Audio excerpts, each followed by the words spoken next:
Assalamualaikum warahmatullahi wabarakatuh. Halo semuanya, perkenalkan nama saya Safira Syaumi Aridani. Saya dari Teknik Informatika Universitas Islam Riau dengan NPM 233510623 dan saya dari kelas 4A. Di sini saya diberi tugas oleh Bapak Rizky Fadilah yang mana tugas ini pada mata kuliah pemrograman berbasis komponen. Di sini diperintahkan untuk menyimak tutorial JavaScript Modules dari channel programmer zaman now. Baik, untuk mempersingkat waktu, langsung saja kita play videonya.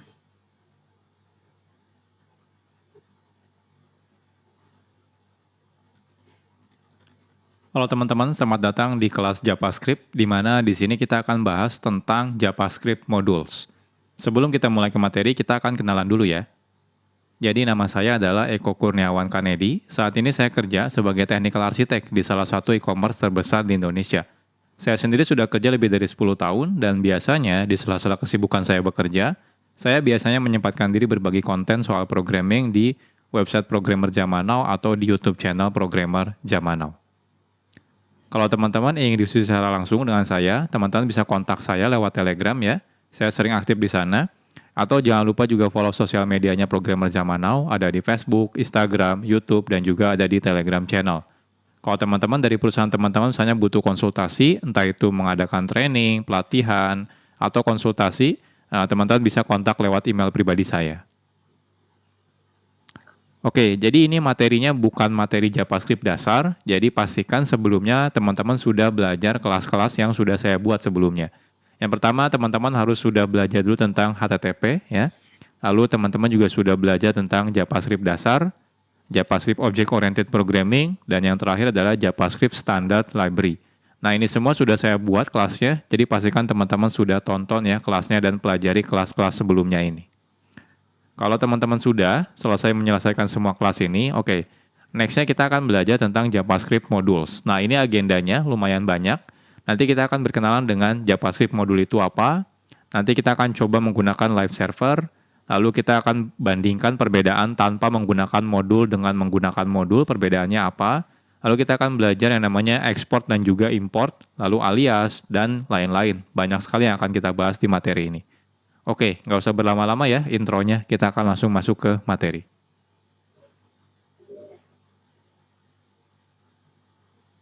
Sekarang kita akan berkenalan dulu dengan JavaScript Modules.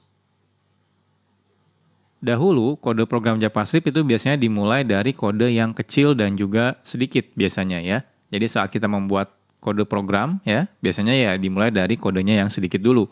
Jadi mungkin jarang sekali kita akan menggunakan kode JavaScript dengan ukuran yang sangat besar dalam satu halaman website.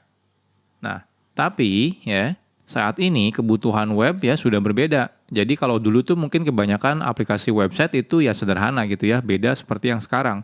Kalau sekarang aplikasi web itu sudah sangat kompleks. Jadi kalau teman-teman lihat contohnya aplikasi website seperti toko online gitu ya, streaming online gitu ya, itu semuanya sudah kompleks sekali ya. Jadi lumayan artinya kebutuhannya sekarang semakin besar ya penggunaan kode JavaScript. Apalagi dengan banyaknya framework-framework JavaScript seperti contohnya mungkin nanti teman-teman bakal berkenalan dengan React.js atau AngularJS atau Vue.js, itu adalah framework JavaScript untuk membuat web front-end misalnya ya. Jadi otomatis kebutuhan pembuatan kode JavaScript akan semakin kompleks dan juga semakin besar kodenya. Nah, oleh karena itu, sudah seharusnya saat ini ya, itu saat kita membuat kode JavaScript, kita perlu melakukan yang namanya mekanisme split kode JavaScript atau memotong-motong si kode JavaScript ini. Sehingga tidak terlalu kompleks ya. Jadi tidak ditumpuk dalam satu file yang besar ya. Jadi kita bisa split, artinya lebih modular. Oke. Jadi inilah salah satu tujuan adanya fitur JavaScript Modules. JavaScript Modules sendiri ini adalah fitur yang lumayan modern sebenarnya ya. Jadi kalau teman-teman masih menggunakan browser versi lama, mungkin beberapa browser tidak mendukung JavaScript Modules gitu ya. Jadi JavaScript Modules ini merupakan fitur di mana kita bisa membuat modul ya, yaitu adalah kode JavaScript yang bisa digunakan ulang ya untuk kode JavaScript. Jadi biasanya kan kalau kita bikin kode JavaScript mungkin di dalam satu file, ya anggap saja file-file tersebut adalah Module ya. Jadi JavaScript Modules ini diawali sebenarnya dari teknologi yang namanya Node.js. Nah, selanjutnya banyak library yang akhirnya mengadopsi penggunaan JavaScript Module yang dilakukan di Node.js gitu ya. Nah, agar bisa berjalan di web browser tanpa menggunakan Node.js. Nah, contohnya ada library yang namanya CommonJS, ada yang library namanya AMD, ada Require.js. Itu semua mereka melakukan mekanisme seperti mengadaptasi ya modul yang biasa digunakan oleh si Node.js. Nah, tapi sekarang itu tidak perlu lagi nih kita menggunakan library CommonJS, AMD, Require.js. Kenapa? Karena browser-browser modern sekarang sudah mendukung yang namanya JavaScript modules gitu ya. Nah, tapi ya harus hati-hati nih kalau teman-teman masih menggunakan browser yang lama. Itu ya contohnya menggunakan Internet Explorer. Itu sampai sekarang sudah tidak support ya JavaScript modules. Makanya si Microsoft itu sudah mengganti Internet Explorer menjadi Microsoft Edge. Kalau Microsoft Edge itu sudah mendukung yang namanya JavaScript modules. Tapi kalau teman-teman masih menggunakan Internet Explorer, maka dia belum mendukung tentang JavaScript modules. Nah, jadi secara garis besar ada dua kata kunci yang biasa digunakan dalam JavaScript modules, yaitu kata kuncinya adalah import dan juga export. Nanti untuk lebih detailnya kita akan bahas di chapter-chapter tersendiri ya. Jadi sederhananya adalah import itu merupakan kata kunci yang digunakan untuk mengambil sesuatu dari JavaScript module ya. Nah, sedangkan export itu digunakan sebagai kata kunci yang digunakan untuk memberitahu kalau di dalam modul ini bagian mana yang ingin kita expose keluar sehingga bisa diimport dari luar modul. Jadi kurang lebih seperti ini ya JavaScript modul. Nah, tenang aja kalau teman-teman masih bingung, nanti tiap chapter kita akan bahas lebih detail gitu ya. Jadi dari mulai pertama nanti kita akan coba bandingkan ya perbedaannya tanpa modul dan menggunakan modul sampai bagaimana cara menggunakan JavaScript modules.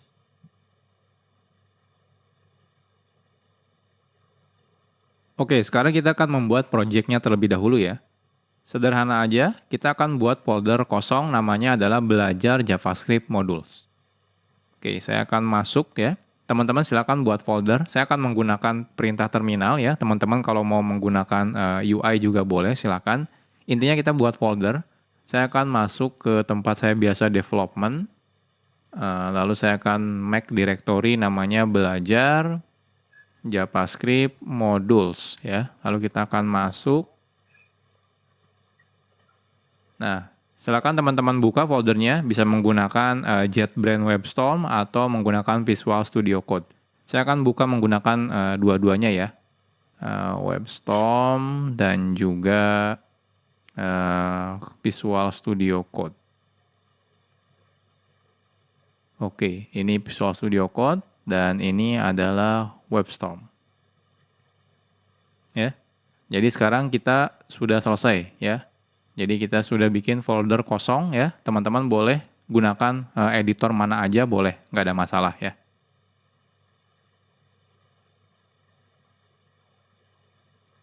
Oke, sekarang kita akan bahas tentang live server. Saat kita menggunakan fitur yang namanya JavaScript module, itu sangat disarankan teman-teman menjalankan kode JavaScript-nya di dalam web server. Jadi artinya tidak langsung dari file teman-teman buka menggunakan web browser. Jangan ya. Kenapa? Karena beberapa mungkin tidak akan jalan kalau teman-teman bukanya langsung dari file. Jadi teman-teman harus beneran running dalam mode web server. Nah, hal ini karena spesifikasi dari JavaScript module meminta secara default kode JavaScript perlu di satu domain server yang sama.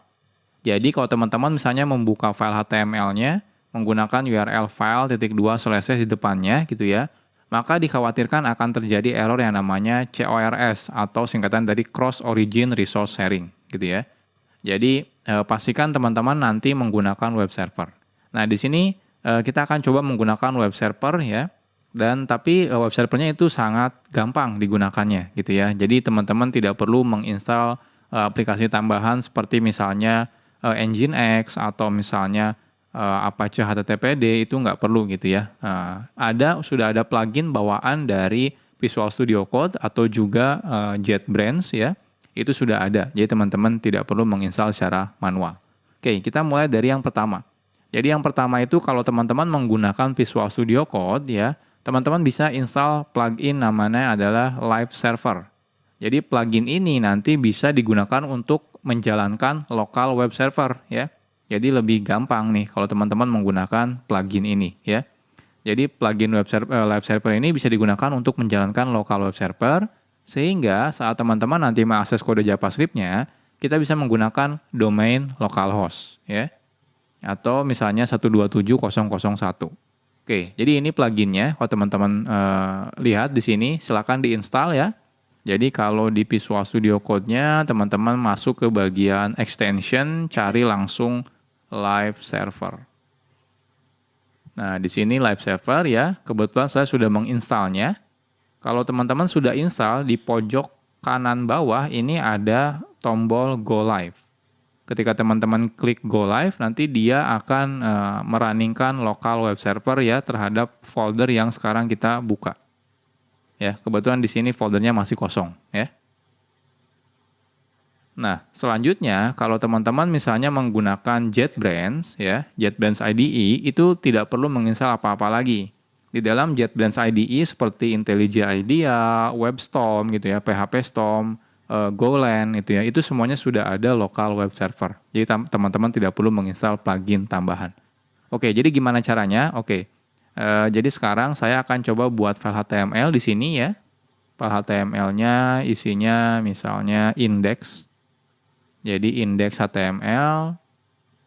Di sini misalnya belajar JavaScript modules. Oke, saya perbesar. Nah, seperti ini ya. Saya save. Nah, di Visual Studio Code juga sudah ada nih index.html. Ini saya perbesar dulu. Oke. Setelah ini teman-teman kalau di Visual Studio Code dulu ya, kita klik yang tombol Go Live ini. Ketika saya klik, nah lihat dia otomatis membuka browser. Browsernya ini langsung buka 127.0.0.1 di portnya 5500. Ini udah otomatis jalan menggunakan local web server ya. Nah, bahkan dia bisa auto reload. Jadi kalau teman-teman di sini edit gitu ya, saya tambahkan H1 misalnya belajar JavaScript module, saya save ya. Nah, lihat dia langsung reload, berubah ya. Perubahannya langsung kelihatan di sini. Jadi ini enaknya kalau menggunakan live server. Nah, kalau teman-teman menggunakan WebStorm, itu ketika teman-teman buka file HTML, nah di pojok kanan atas di sini ada tombol untuk menjalankan dalam mode live server. Jadi cukup klik misalnya Google Chrome ya. Ketika saya klik Google Chrome di sini, nah dia akan buka Google Chrome. Agak berbeda. Contohnya di sini hostnya menggunakan localhost, portnya 63342, mungkin berbeda ya. Dia biasanya random, beda seperti yang di Visual Studio Code, dia portnya 5500. Kalau yang di JetBrains dia random biasanya. Lalu di sini diikuti dengan nama foldernya biasanya. Kalau di sini enggak, ya enggak ada nama foldernya. Tapi kalau di sini ada nama foldernya. Tapi dia tetap ada hot reload-nya ya. Jadi kalau teman-teman ubah, di sini saya ubah 2 baris, saya save, saya buka browser, nah lihat dia otomatis hot reload ya. Jadi langsung ke reload seperti ini ya. Jadi ini mulai sekarang, jadi saya tidak akan menjelaskan lagi ya. Jadi saya pastikan kalau teman-teman nanti menggunakan belajarnya ya di JavaScript modul ini, pastikan selalu menggunakan local web server. Jadi saya ajarkan live server, kenapa? Karena ini yang paling mudah. Teman-teman tidak perlu menginstal aplikasi tambahan.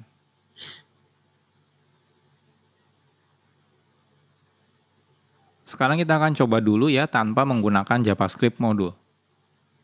Sebelum kita membahas tentang JavaScript modul, sekarang kita akan coba dulu ya membuat kode program JavaScript tapi tidak menggunakan JavaScript modul. Nah, saat kita membuat file JavaScript, lalu kita load file JavaScript tersebut ya, menggunakan HTML contohnya, secara default kode JavaScript tersebut bisa langsung diakses. Baik itu misalnya di dalamnya ada variabel atau function atau class, itu secara default bisa langsung diakses ketika kita include ya ke dalam si HTML menggunakan script source misalnya seperti itu. Oke, misal saja kita punya kode JavaScript seperti ini. Jadi kita punya namanya library.js. Isinya ada 2 function, say hello dan say goodbye. Oke, kita akan coba. Jadi di sini saya akan buat satu folder ya. Nama foldernya adalah scripts. Nah, di sini kita akan buat JavaScript file namanya library. Jadi kita akan buat function yang namanya say hello, name,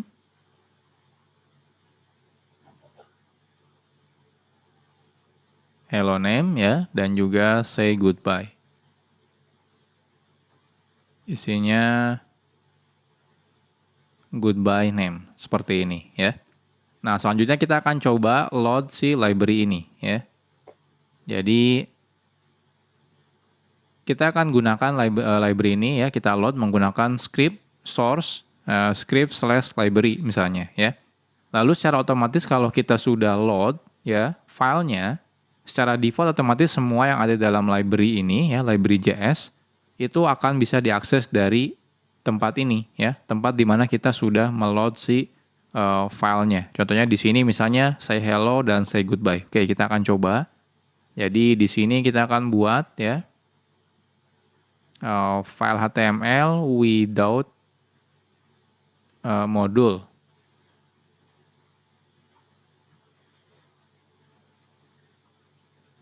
Oke, jadi di sini kita buat dulu script, source-nya kita ambil scripts/library.js ya. Lalu di sini kita say hello, misalnya echo, say goodbye, echo, seperti ini ya. Nah, kita lihat apa yang terjadi. Inspect. Nah, hasilnya di konsol kelihatan nih. Saya perbesar dulu. Nah, lihat ya. Ada hello echo dan goodbye echo. Artinya apa? Artinya secara default saat kita load ya sebuah sebuah file JavaScript itu otomatis bisa langsung digunakan apapun yang ada di dalam kode JavaScript ini. Entah itu function di sini, teman-teman bikin variabel contohnya misalnya ya. Bikin variabel name sama dengan contohnya echo seperti ini ya. Lalu di sini kita akan coba console.info name seperti ini. Nah, lihat di sini keluar ya, echo ya. Artinya apa? Artinya name ini bisa walaupun di sini tidak ada variabel name, tapi karena dia ada di library.js, jadi otomatis dia bisa digunakan. Ini behavior default ya kalau kita meload file JavaScript. Jadi semuanya bisa diakses.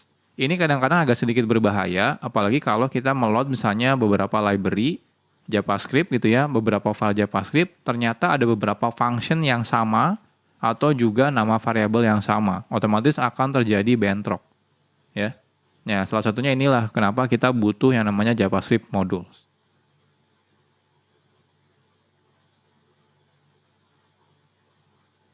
Oke, jadi kalau nanti teman-teman menggunakan modul ya, jadi kalau teman-teman menggunakan modul ya, jikalau kita menggunakan modul, kita bisa secara selektif namanya. Jadi milih-milih gitu ya. Jadi bagian kode mana yang akan diekspos keluar. Kalau tadi tanpa menggunakan modul, teman-teman langsung include menggunakan source JavaScript biasa, itu semuanya yang ada di dalam file JavaScript tersebut otomatis diekspos gitu ya. Nah, ini agak sedikit berbahaya. Tapi kalau nanti teman-teman menggunakan modul, teman-teman bisa pilih bagian mana, function mana, variabel mana, kelas mana yang ingin diekspos keluar. Karena mungkin beberapa variabel tidak mau diekspos keluar misalnya, seperti itu ya. Nah, secara default, kode yang kita buat menggunakan JavaScript modul tidak bisa digunakan dari luar file atau dari luar modul, kecuali memang kita meminta untuk mengeksposnya keluar. Jadi kalau yang JavaScript biasa itu ya, by default semuanya diekspos. Nah, kebalikannya dengan JavaScript modul. Kalau JavaScript modul, semuanya justru tidak diekspos. Jadi ketika kita pengen mengekspos, justru kita harus menyebutkan mana yang ingin diekspos keluar.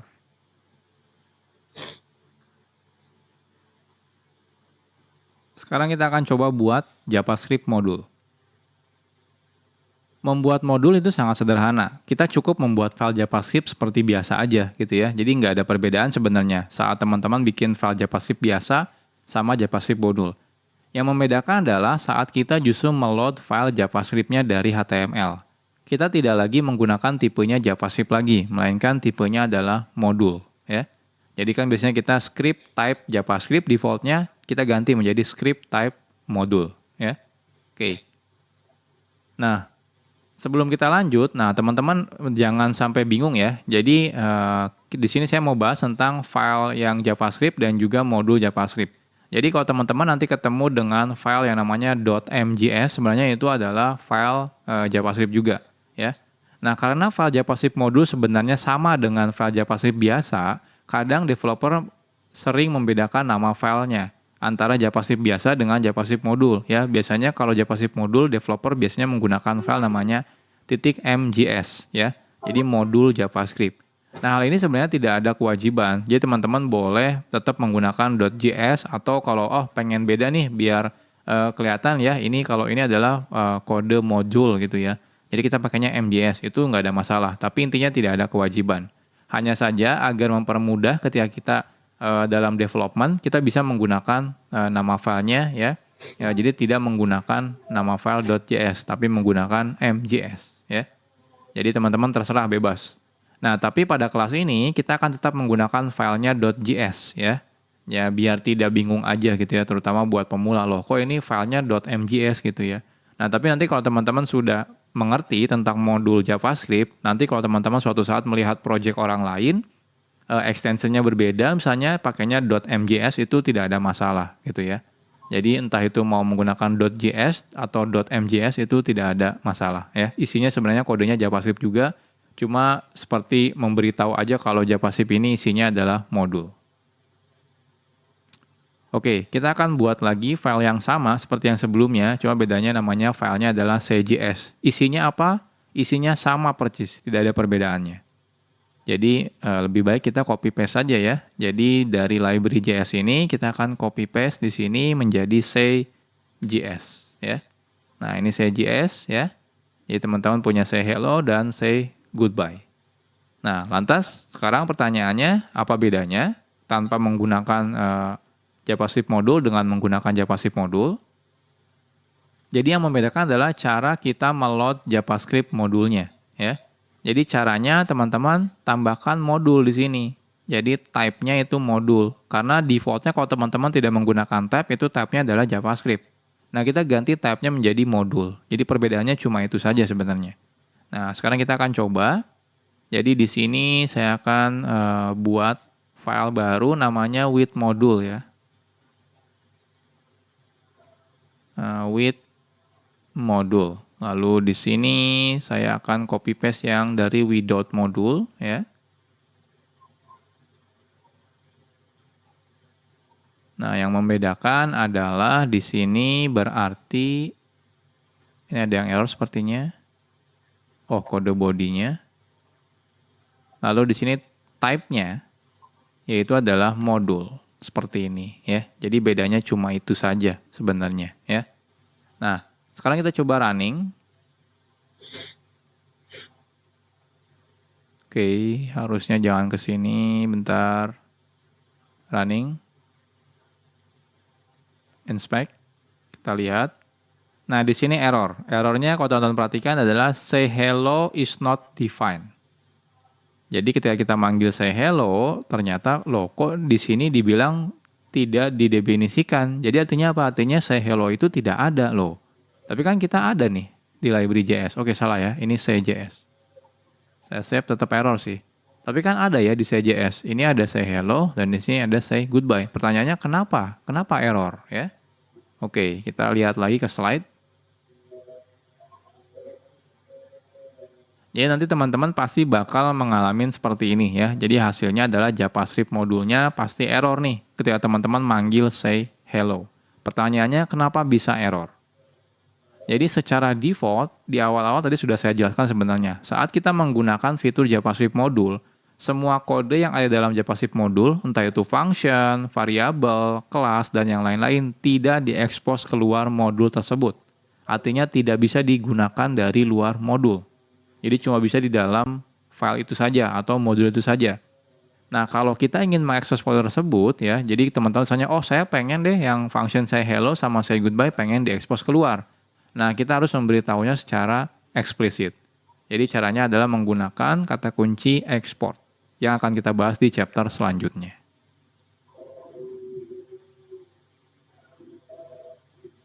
Sekarang kita bahas tentang export. Export itu merupakan kata kunci yang digunakan untuk mengekspos kode yang ada dalam modul ya. Jadi mengekspos keluar. Nah, export itu biasanya ditambahkan di awal sebuah variabel kah, function atau juga kelas. Jadi ketika teman-teman membuat function, depannya kasih export. Kalau teman-teman merasa ingin mengekspos function ini keluar modul. Artinya apa? Artinya bisa digunakan di luar modul, ya. Oke, contohnya yang sebelumnya, contohnya kita punya yang say hello dan say goodbye. Jadi kalau teman-teman merasa oke, function ini ingin saya expose keluar, teman-teman cukup gunakan kata kunci export di depannya. Jadi export function, nama functionnya. Jadi seperti biasa, coba bedanya tambahkan export. Nah, defaultnya kalau teman-teman tidak tambahkan export, maka dia tidak diekspos keluar, ya. Makanya di awal tadi kita ketika manggil say hello itu error. Kenapa? Ya karena tidak diekspos keluar. Oke, sekarang kita akan coba expose ya. Jadi yang say hello-nya ini kita akan coba tambahkan export, ya. Lalu say goodbye-nya kita tambahkan export juga. Artinya yang say hello dan say goodbye sudah diekspor, ya. Jadi sudah diekspos keluar. Nah, di sini harapannya adalah say hello dan say goodbye-nya itu jalan. Nah, kita coba refresh. Oke, ternyata masih tetap error nih. Say hello-nya tetap is not defined. Nah, kenapa ini? Padahal kita sudah export ya. Harusnya kalau error ya harusnya di sini nih yang error karena name-nya belum didefinisikan. Tapi say hello dan say goodbye harusnya sudah diekspor ya. Ini kan sudah diekspor, ini sudah diekspor. Cuma kalau ini tidak diekspor. Oke, kenapa ini bermasalah? Masih tetap bermasalah. Kita akan bahas di chapter selanjutnya.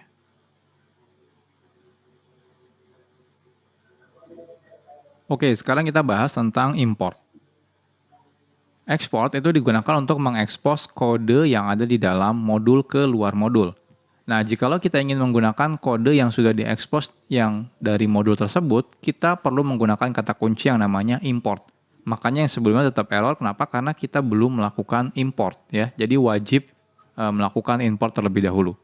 Nah, cara menggunakan kata kunci import ini sederhana. Caranya seperti berikut. Jadi cukup gunakan kata kunci import. Kalau cuma satu, teman-teman bisa langsung sebutkan nama yang akan diimportnya, misalnya nama functionnya, nama variabelnya, atau nama kelasnya. Kalau lebih dari satu, teman-teman bisa gunakan kurung kurawal. Kurung kurawal yang pertama apa, yang kedua apa, yang ketiga apa, dan seterusnya ya. Gunakan koma pemisahnya. Lalu kurung kurawal tutup, from, lalu di sini silakan sebutkan nama filenya, ya, nama file modulnya dari mana. Nah, modul hanya bisa digunakan di modul lain. Artinya apa? Artinya yang sebelumnya kan ketika kita bikin script itu defaultnya dia tipenya adalah JavaScript. Jadi teman-teman harus ganti ketika teman-teman menggunakan script, tipenya harus dijadikan modul lagi, ya. Nah, saat menggunakan import, kita tidak perlu lagi menambahkan script modul sort satu persatu, ya. Karena sudah dihandle secara otomatis oleh si browser. Jadi ketika teman-teman menggunakan import, lalu lokasi file JS-nya, dia otomatis akan meload si file JavaScript modul tersebut. Jadi teman-teman tidak perlu menambahkan lagi tag script, habis itu type-nya modul, habis itu source-nya dari file modul yang mana itu nggak perlu lagi gitu ya. Oke, jadi contohnya, jadi yang sebelumnya kenapa masih error? Yang pertama tipenya teman-teman masih menggunakan default-nya yaitu JavaScript, ya teman-teman harus ganti type-nya menjadi modul. Lalu di sini cara importnya adalah import ya, say hello, say goodbye, from. Nah ini, titik itu berarti relatif ke file sekarang. Habis itu titik slash script, ada folder script, lalu slash say js. Ya. Oke, kita akan coba. Jadi di sini ini type-nya kan default-nya kalau teman-teman tidak definisikan type-nya JavaScript. Nah, kita ganti menjadi modul lagi, harus sama gitu ya. Nah, selanjutnya ini kalau saya save, nah lihat di sini masih tetap error. Kenapa? Karena say hello-nya belum kita import. Ya teman-teman harus gunakan import ya. Lalu di sini say hello, say goodbye, lalu from. Nah, from-nya dari mana? From-nya harus menggunakan nggak boleh langsung gini ya.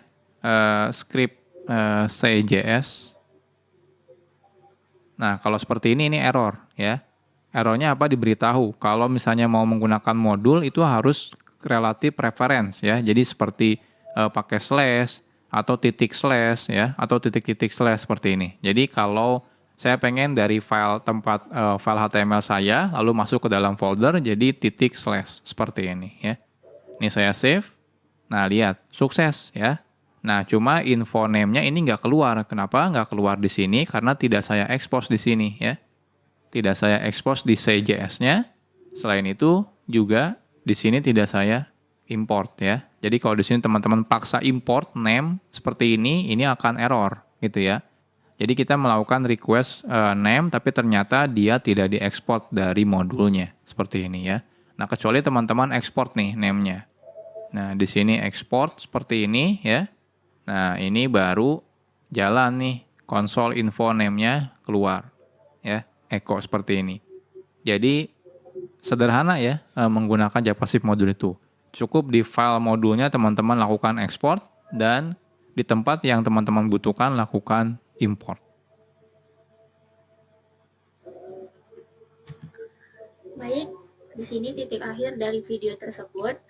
Dan sebelumnya saya juga sudah menonton video ini dan saya akan berikan kesimpulan sedikit. Di sini membahas JavaScript modules, yang mana modul JavaScript ini memungkinkan untuk pengembangan membagi kode menjadi bagian-bagian yang lebih kecil lagi dan lebih terorganisir, sehingga meningkatkan keterbacaan dan pemeliharaan pada kode-kode tersebut. Dan video ini juga menjelaskan cara untuk membuat dan menggunakan modul, termasuk teknik ekspor dan import yang tadi sudah dijelaskan. Kemudian fungsi atau variabel antar file. Selain itu juga pada video ini dibahas pentingnya menggunakan server lokal seperti live server tadi saat pengembangan aplikasi berbasis modul untuk menghindari masalah CORS saat mengimpor modul di browser. Kemudian dengan memahami konsep ini, pengembangan dalam menulis kode yang lebih modular, terstruktur, dan lebih mudah lagi dikelola. Baik, mungkin segitu dulu pada pertemuan kita hari ini. See you next video. Assalamualaikum warahmatullahi wabarakatuh.